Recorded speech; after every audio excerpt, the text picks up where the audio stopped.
In Lebanon, there were 8 IDF who lost their lives over the last days. 7 of them in one event, and I'm speculating to some extent that it was an ambush of some sort.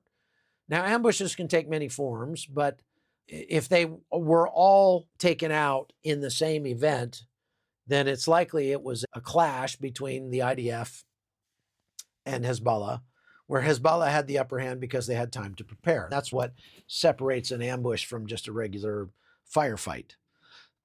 An ambush is where the enemy is prepared and set up and ready and waiting for you. And that usually, especially if it's at close range, you don't have much of a chance. It could have been that they were in or near a vehicle and the vehicle was hit with a large munition, but they're not releasing all the information about it. It also could have been a building-initiated ambush where the IDF is clearing buildings. They go into a building that is booby-trapped, and the building gets detonated and it collapses on top of the team. They had that happen quite a bit in Gaza. This is a common tactic with insurgencies. As a matter of fact, it happened quite a bit in Iraq and Afghanistan as well. So we don't know. We haven't been given all the information. We have seen some footage of guys patrolling at night and IDF troops hiking into Lebanon, actually just across the border, I believe, from one of the places that I have been recently. I can't show it to you on YouTube. What I do is I put it up at chuckholton.com. You can go to chuckholton.com and you can see videos from last night that are unbelievable. These videos of these Iron Dome and rockets and everything just coming down. It was amazing to stand right out here on this balcony and just watch all of that going by overhead. It was crazy. So you can go to chuckholton.com and you can see that. I will put up other footage from this conflict in Lebanon and elsewhere. That video of the poor Palestinian kid getting crushed by that munition that fell on top of him in Jericho last night is up on there. But if you're squeamish, don't go watch it because that kid gets just flattened. It's terrible. There are a total of 8 IDF who have so far fallen in the battle for Lebanon. This is going to go on for some time. Hezbollah is fighting back. They've had about 250 munitions fired from Lebanon so far today. That's far above the norm. According to some reports, the IDF has so far degraded Hezbollah's ability to fire those rockets by about 50%. Now, that sounds good. Like, oh, they've cut their ability in half. Yes, but they say they started out with 150,000 munitions. So why haven't we seen 25,000 of them flying all at once? It goes back to what I was saying about the launchers. You can have as many munitions as you want, but you have to have a launcher to launch them from. And the different kinds of munitions require different kinds of launchers. And so if Israel is able to take out their launchers, then it's going to be increasingly difficult for Hezbollah to fire the munitions. You can't just set those rockets up against a rock or something. So all they have to do is target the launchers, and eventually, even if Hezbollah has 75,000 rockets left, they won't be able to fire very many at a time because they'll be so short on launchers. And that's apparently what has happened, because with them firing 250 a day, now that they're at full war with Israel, they were expecting there'd be 5,000 or 6,000 a day being fired for months when this war started. And remember, Iran and Hezbollah have spent the last 30 years building up this arsenal inside Lebanon for just this time, for this war. And now they're not able to fire more than 250 a day. Almost everything they're firing is essentially unguided. They aim it south and just let it fly.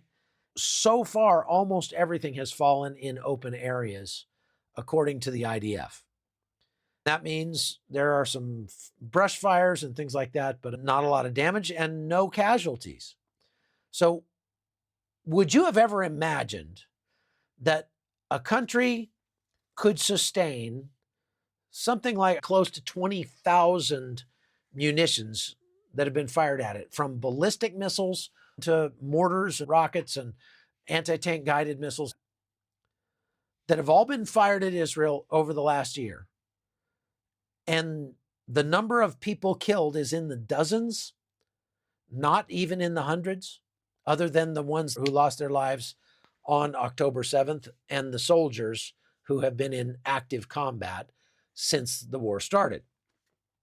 But aside from those, these unguided munitions being fired into civilian areas, especially the northern front, thousands of them, and very few deaths. On the other side, where Israel is literally warning people to leave, telling them which neighborhood is going to get hit next, and they still have had close to 2,000 who have lost their lives on the Lebanese side.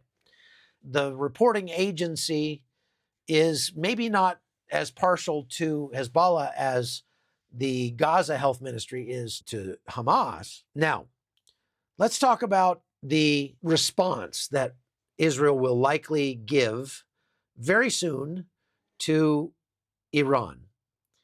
Israel has the capability to penetrate Iran's best defenses and strike something very valuable to them. After this attack, Israel made it clear that if Iran did this again, they would respond in a way that really hurt Iran. Now that time has come, and Israel is planning to really hurt Iran. So according to the news we're hearing, what the United States is saying to Israel is that we don't want you to strike their nuclear program until after the election. To the Biden administration, it's all about the election. They could care less about Israel. They only want something that will hopefully make them look better to the American voter. And they want to try to convince Israel that they need to defeat their enemy without actually offending him. Israel's done playing that game. If Israel does not respond extremely forcefully to this, if they cave to the pressure from the United States and they just let it go, or some lame response like last time, Israel will have lost this part of the conflict. I'm not advocating for a wider war. I'm telling you, a wider war is coming as long as Israel continues to go for the proportional response, or no response at all, like the United States would have them do. Israel will lose this conflict. And it will actually continue to get worse. Only a disproportionate response will actually have the effect that Israel wants and needs to have, which is to end the war, because that's the way it works in the Middle East. That's really the way it works everywhere, but especially in the Middle East. Now, I just looked it up, and the largest ballistic missile attack in history before yesterday was during the Gulf War in 1991, and it was also against Israel, as well as coalition military forces and Saudi Arabia, because they were part of that coalition. And Saddam Hussein fired 80 Scud missiles at one time. That was the largest number of missiles launched. Now, that's the largest in history, according to the interwebs. And yesterday, they more than doubled that. So yesterday did go down as a historic event. If you were watching that live, you were watching history in the making, because you watched the largest ballistic missile attack in world history. Iran had to do something to try to save face, right? There might have been a political calculus or an economic calculus on the part of Iran. So that's my guess. But they overstepped this time.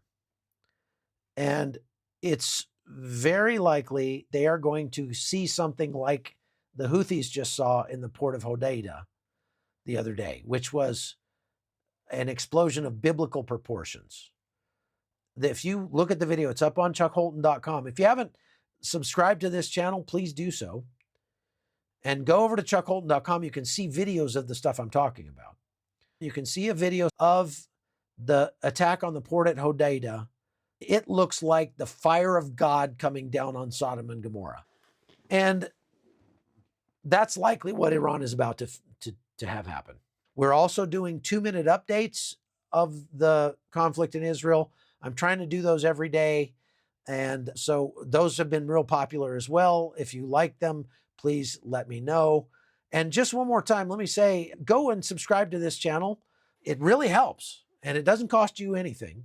I am putting up a series on how to survive the post-election unrest that will likely happen in the US after this election in a month.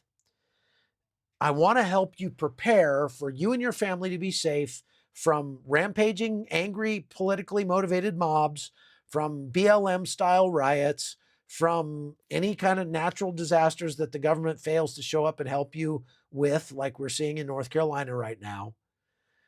I have been compiling notes on how to do this for a decade at least, and making a downloadable book about how to survive based on a proven military tactic called human terrain mapping. If you are concerned about being better prepared for what could transpire after this coming election, go to chuckholton.com, and you've got to become a supporter, because I put a lot of work into these booklets and made them into ebooks that you can download. They've got checklists. They've got things that will help you go step by step to make your community, your home, your health, and your church more prepared for what might be about to come. I believe the United States is devolving into chaos. It has made me very concerned for my children and friends who still live in the United States. So I've put these things together based on proven military tactics of human terrain mapping applied to your civilian life. You can get those by becoming a supporter over at chuckholton.com. It's $7 a month. You can buy me a cup of coffee and get access to these things. If you can't afford it, just send me an email, hotzoneholton@gmail.com. I'll happily send it to you. But if you want to support what we're doing, if you want to help me get a better internet connection by buying a Starlink, then just go support me over there at chuckholton.com. It is an insurance policy against being demonetized or deplatformed on YouTube. Thank you all very much. God bless you. We'll see you again next time.